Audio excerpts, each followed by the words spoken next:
Paul, your thoughts on the game? It was lively, wasn't it? Second half was particularly lively. I thought first half, I thought Chester were the better team. We didn't get a grip of their formation. We'd watched some of the stuff they'd done previously in the week, and they played more of 4-3-3. Today first half was definitely a diamond, and we didn't really get to grips with that. We went too long, too early. They were winning it back there, centre halves against Connor, and their midfield was getting the better of us because they overloaded us in there. But I felt they worked it well at times, and we were having to make last-ditch blocks and things like that.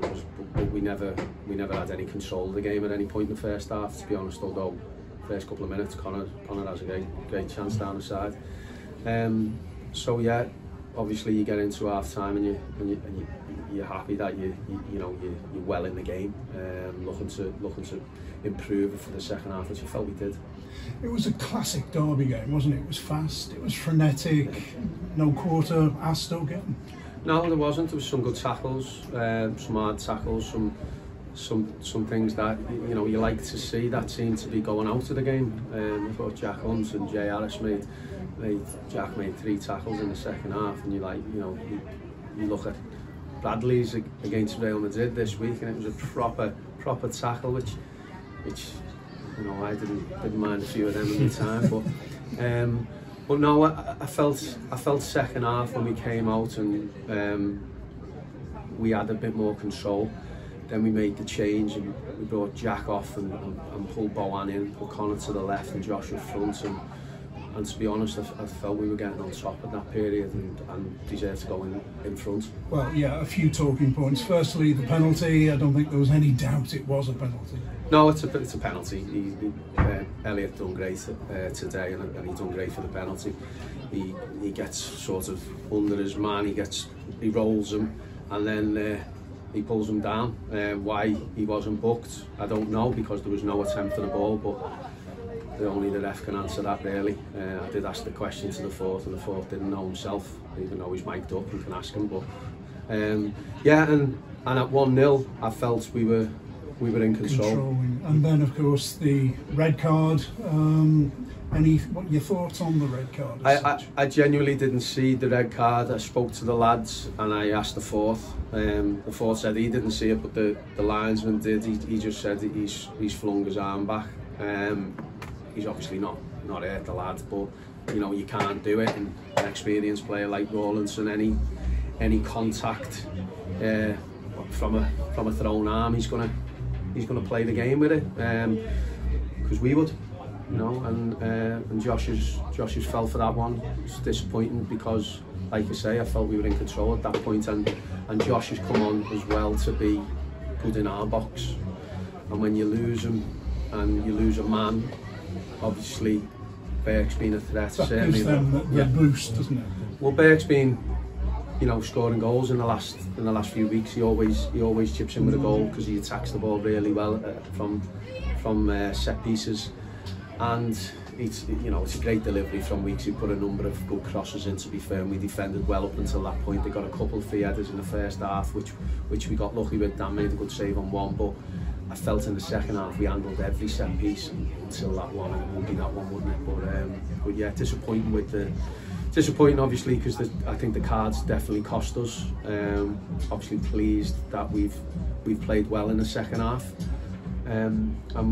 Chester probably the form team in the division at the minute. I felt we give them a proper good game. Well, you've just said it there. I mean, you can't be too downhearted. You've got to draw against a team that are going for promotion, basically, whether it be through winning the table or going in through the playoffs. Yeah, and that's what I just said to the lads there. I said these are on an unbeaten run, 5 or 6 games, and you've got to take belief. You can't just keep being unlucky or feeling disappointed, but you've got to take belief. I said, and be disappointed, because for me they're 11v11, certainly in the second half, of the better team. We posed more of a threat second half. Chester were on top first half, so you'd probably say a draw was about right. You are the draw merchants at the moment. You're getting more draws than IKEA. Yeah, definitely. I know. It's certainly not what we set out to do, but that's 3 on the bounce in a week, which you know, his points drop, but you've got to look at it as points games. We've had 2 tough away games, whatever you call them in this division. When you're travelling, certainly midweek to somewhere like Scarborough, and you're getting back, lads are getting back. You know, I never got to bed till after 2 myself, so some lads live further away from the club than me. So, you know, they're certainly not bad points, put it that way. Are you happy with the squad at the moment? Yeah, we're always looking. I think we're in a much better place than we were when I came in terms of balance.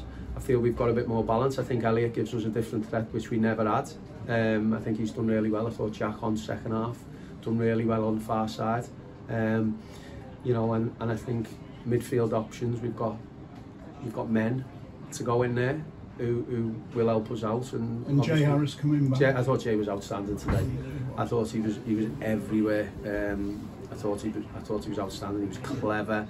You know, little things in the bottom corner when he covers and then he plays it off the lads to get a goal kick. You know, things like that. That nous, that experience you can't buy. You can't. Well, he's a presence player. Yeah, well. You're aware of his presence. Yeah, you know, all the time. you know what you're getting with Jay, and I think with Jack McCourt, I think them two really complement each other well. It would have been nice to have Josh, but we're obviously not going to have him for a period now, which gives him a chance to build his shoulder. So we had a bit of good news that it wasn't anything sinister from what he done last week, from the scan through the week. We got a report yesterday that it's fine. So he needs to use that time and build it up like has been advised, and we keep looking. We've got to look at that top end of the pitch. Keep looking. It's the hardest thing to do, score a goal, and you know we're chipping away, but we're just quite not making it happen. Even though last couple of minutes we've had a great chance to win it, haven't we? Which the lads made a great block, to be fair. But like I say, it's always about right.